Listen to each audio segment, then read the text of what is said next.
அடுத்த தலைமுறைக்கு கடத்தும் சங்கர தமிழையும் ஆன்றோரையும் சான்றோரையும் என்னை போன்றோரையும் அவையோர் அத்தனை பேரையும் வணங்கி நல்ல கருத்துக்களில் இயங்கி தமிழன்னை மடியில் மயங்கி என் உரையை துவங்கப் போகிறேன்.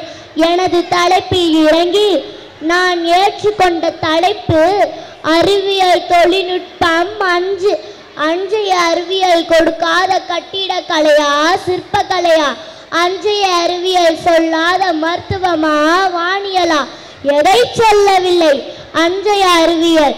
10,000 கவிதைகளை முத்தாக அள்ளி கொடுத்த சத்தான கவிஞனுக்கு ஈடு இன்னும் வித்தாகவில்லை என்பது போல முக்கால அறிவியலை வித்தாக விதைத்ததுதான் எங்களது அக்கால அறிவியல்.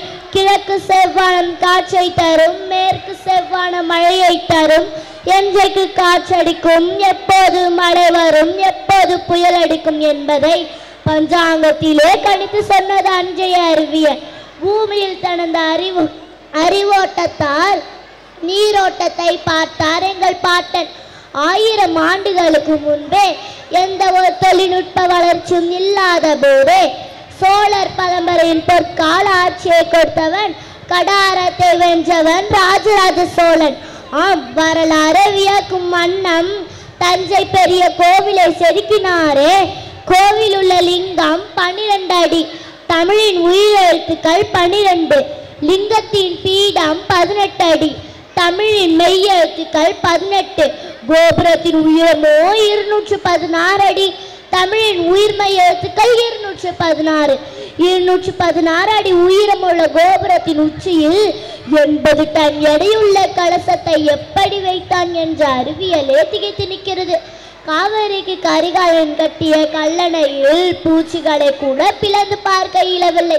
கற்களிலேயே சங்கிலி பின்னிய திருப்பெருந்துறை ஆவுடையார் கோவில் மேசில் இருக்க வைக்கும் சிற்பக்கலை அல்லவா. மரத்தாலான வானொலி பெட்டி மனதை வருடிய வயலும் வாழ்வும், வெள்ளிக்கிழமை தோறும் ஒளிபரப்பும் ஒளியும் பார்த்ததெல்லாம் பொற்காலம் அல்லவா. 2000 ஆண்டுகளுக்கு முன்பே கண்ணறுவை சிகிச்சை செய்ததுதான் எங்களது அன்றைய மருத்துவம். கள்ளிக்காட்டில் சுள்ளி விறகு பொறுக்கும் பெண்ணுக்கு பிரசவ வலி, என்ன செய்வாள் அவள்? மருத்துவமனை இல்லாத காலம். கல்லில் முள்ளெடுத்து தனக்காக தொப்பில் கொடி அறுத்து பால்மனம் மாறாத பச்சிலங்குழந்தையை தோளில் சுமந்தாலே அதுவளவா சுகப்பிரசவம்.